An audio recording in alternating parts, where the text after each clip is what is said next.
Clever. I remember thinking at the time, very, very clever. You hash out an idea and you grind it in your brain until it makes perfect sense.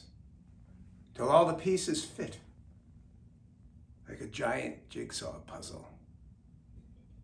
Except you're not playing a child's game. And you go out and you do it. What I figured I would do first is run up the red flags of infidelity. Then when Monica was enticed into taking a closer look and finding nothing, I'd go out and get a little on the side. Very clever indeed. Extramarital affairs are a bear. If you can manage it, you're better off making do with what you've got. But if you don't take chances, you're stuck with your life and nothing ever changes. I was bored to death with my existence, but whatever it would take to spice up my life up until this point, I was too afraid to act upon.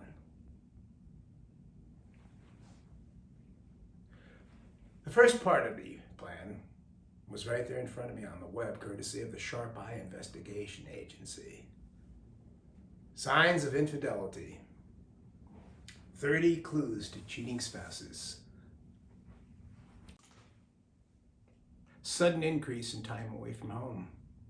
Decreased sexual interest. And subject attends more work functions alone. These are some of the easiest to fake and the ones I employed most to arouse my wife's suspicions. But jolting Monica out of her dream world took a little bit more than I expected. I practically had to beat her over the head with my red herrings as I had never in all of our 17 years of marriage given her reason not to trust me. Finally, after arriving home late for dinner, for what it seemed like the 100th time, she asked me, "Richard, are you seeing someone else?" I let my jaw drop, and with a delivery of complete shock, replied, "Me seeing someone else? What on earth would ever give you that idea? In all these years that we've been married, have you ever known me to be interested in anyone else?" Finally, after more questioning about my errant behavior, she seemed to accept my explanations, and the subject was dropped. How could she not? She still loved me, didn't she?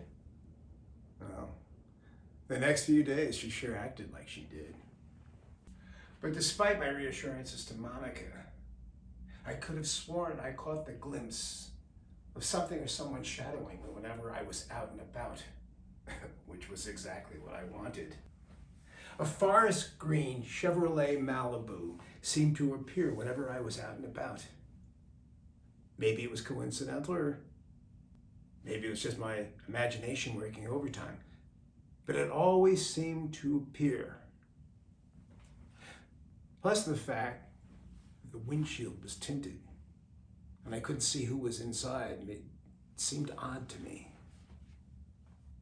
But then one day when I was hunting for a box of staples in the bottom drawer of Monica's desk, I discovered an invoice from the law firms of Simon and Lewandowski. Addressed to Monica, it read, "Please find the final report of our operatives," followed by a list of surveillance dates and expenses incurred. And at the bottom it read, "After extensive investigation over more than 4 weeks, it is our conclusion that the subject, Richard Martson, is not involved in any extramarital activities whatsoever."